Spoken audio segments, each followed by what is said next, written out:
Bonjour à tous, aujourd'hui je vais vous faire un gros plan sur un des meubles de la chambre de Connor, la bibliothèque, et en particulier sur l'étage supérieur.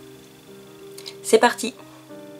La première chose à savoir sur ce meuble, c'est qu'il est entièrement indépendant de la partie inférieure. La partie du bas, je l'ai tout simplement acheté dans une brocante et je l'ai repeint.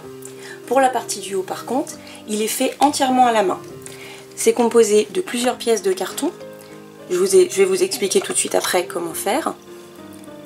Et donc c'est un meuble qui est entièrement fait main. Pour créer ce meuble, vous aurez besoin de boîtes de céréales. Il vous en faudra plusieurs, je tiens à préciser, voire même beaucoup selon la taille du meuble. Il vous faudra également un ciseau, un crayon de papier, une règle, de la colle. Pour la colle, vous pouvez prendre celle que vous trouverez à Carrefour ou Auchan, des pinces à linge, des cure-dents, au minimum 1, et de la peinture pour le rendu final. Commencez par ouvrir en deux la boîte de céréales, de façon à accéder à la partie cartonnée. Sur cette partie cartonnée, dessinez votre premier carré qui vous servira de base. Il s'agit tout simplement d'un des carrés qui se trouvera sur le côté.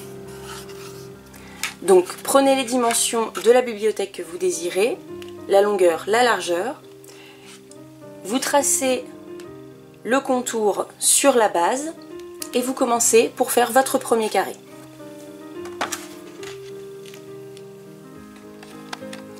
Une fois que vous avez cette forme, vous la découpez à l'aide du ciseau. Maintenant que vous avez obtenu cette base, vous l'utilisez comme un patron sur le reste de votre carton. Il vous en faudra plusieurs. Sachez que pour les côtés, c'est 10 épaisseurs de carton pour chaque côté. Les intérieurs, j'ai pris 5 épaisseurs de carton.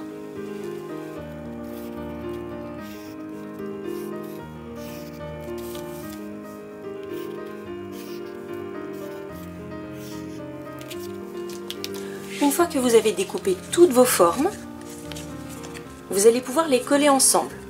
Par contre, il y a 2 points à ne pas oublier. Premièrement, vous ne collez pas la base. Elle sera légèrement plus grande que le reste et elle pourrait ressortir un peu trop. Donc vous laissez la base de côté, vous ne prenez que les formes définitives. Ensuite, de façon à pouvoir peindre plus facilement une fois le meuble terminé, pensez bien à prendre la première forme en mettant à l'extérieur le cartonné et non pas le côté lisse qui lui sera plus compliqué à peindre, déjà à cause des couleurs et ensuite à cause de la matière. Donc vous les collez bien, matière contre matière. L'extérieur devant toujours être du carton. Comme je l'ai dit tout à l'heure, j'en ai pris 10 pour faire les tours et 5 pour faire les étagères intérieures. Donc il va vous falloir beaucoup de boîtes de céréales, en particulier si vous voulez faire un grand meuble. Une fois que vous avez donc toutes vos pièces, il vous suffit de les coller. Pour cela, c'est tout simple, vous mettez bien la première face de cette façon, pour la raison que je vous ai expliqué un peu plus tôt. Ensuite, vous prenez votre colle, vous en mettez bien sur les extrémités, un petit peu au centre. Le but, c'est vraiment que le tout soit très compact. Vous prenez donc un cure-dent et vous étalez en particulier sur les bords. Pensez à bien protéger votre plan de travail parce que croyez-moi, vous allez en mettre absolument partout. Donc une feuille blanche, c'est l'idéal parce que même si ça colle sur le support, la feuille blanche pourra être repeinte. Donc ce sera pas très grave. Voilà. Hop, ensuite vous prenez le dernier. Alors, si vous en avez plusieurs, bien sûr, vous pouvez les coller comme ça, c'est pas du tout important. L'important, c'est que le dernier soit carton vers le haut. Et vous posez, voilà, comme ceci. Vous essayez de bien mettre les bords. Plus c'est bien fait dès le départ. Donc là, c'est qu'en fait, je l'ai mis à l'envers. Voilà. Donc mieux c'est fait dès le départ et moins ce sera embêtant pour la suite, vous comprendrez pourquoi. Ensuite vous prenez vos pinces à linge et vous le bloquez. Si vous avez plusieurs épaisseurs, vous collez toutes les épaisseurs en une seule fois et une fois que vous avez vos 10 épaisseurs, dans mon cas, mais vous êtes bien sûr libre de mettre autant d'épaisseur que vous voulez, vous les maintenez avec la pince à linge. Ensuite, il vous reste plus qu'à laisser sécher. Alors ça peut être très long, ça dépendra des couches, ça dépendra de votre colle aussi. Pour ma part, pour être bien sûr, je laisse sécher au moins 1 heure minimum. Certaines fois, je laisse même toute la journée et je reprends le lendemain. En particulier quand vous avez beaucoup d'épaisseur, c'est très long à faire, donc c'est bien de se faire une petite pause et de terminer le lendemain. Une fois que vous avez l'intégralité de vos côtés, de vos étagères, donc on est bien d'accord, vous en prenez 4 de 10 de cette façon. Et ensuite, pour le dessin de l'étagère, c'est tout simple. Vous faites un premier dessin, un schéma sur une feuille blanche pour voir comment vous allez assembler l'intérieur. Et ensuite, vous n'avez plus qu'à faire les étagères de la taille correspondante. Et après, c'est tout simplement un jeu d'emboîtage, de collage, etc.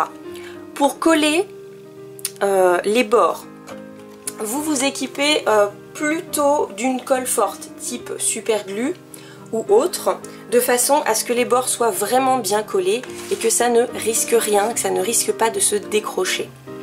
Pour les bords extérieurs, une petite finition peut être agréable. Alors au niveau des bords, c'est tout simple et ça permettra d'éviter un aspect, vous voyez, comme ceci, pas très régulier.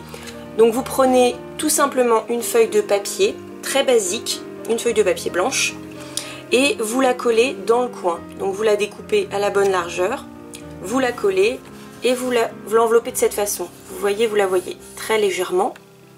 Ça permettra d'avoir un bord plus régulier et que ce soit un petit peu plus joli. Et ensuite, il ne vous restera plus, une fois que vous avez tout le contour, de coller les étagères à l'intérieur. Pensez à bien laisser sécher chaque étape de façon à ce que ce soit bien solide et que ça tienne correctement.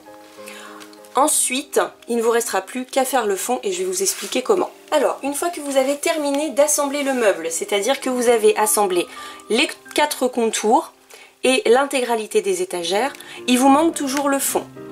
Le fond, c'est tout simple. Vous posez votre boîte sur une boîte en carton et vous découpez un carré qui correspond. Pour ma part, j'avais une boîte de céréales suffisamment grande, même si vous remarquez qu'ici, il y a la pliure de la boîte. Donc c'est visible à l'intérieur. Ça, après, c'est un choix. Si vous avez une boîte en carton ou du carton basique de la bonne taille, c'est encore mieux, ça vous évitera d'avoir un rebord.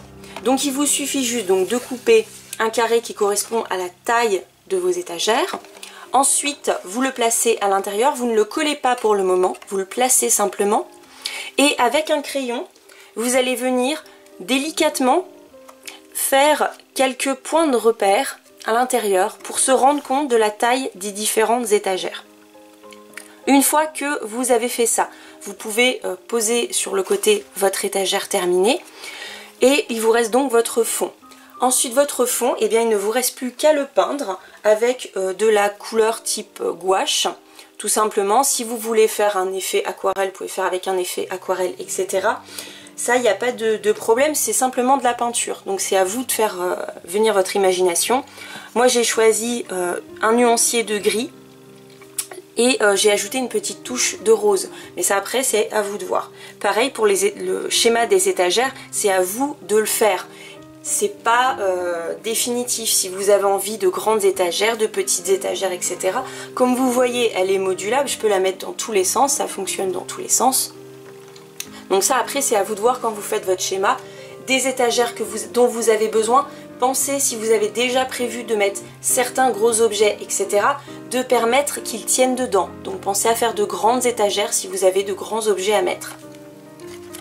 Donc une fois que vous avez peint l'intégralité de votre fond, que vous avez peint l'intégralité de votre étagère, dans ce cas-là, eh bien, tout simplement, il ne vous reste plus qu'à coller, encore avec de la colle forte, ça tient mieux, le fond avec l'étagère. Et vous avez terminé. Il ne vous restera plus qu'à laisser sécher. Voilà, ce gros plan sur cette étagère est terminé. J'espère vous avoir aidé et avoir été suffisamment clair. Bien sûr, si vous avez des questions ou que vous voulez voir le même principe sur d'autres meubles, n'hésitez pas à me le demander. Je vous souhaite à tous une super bonne journée et à très vite. Bisous!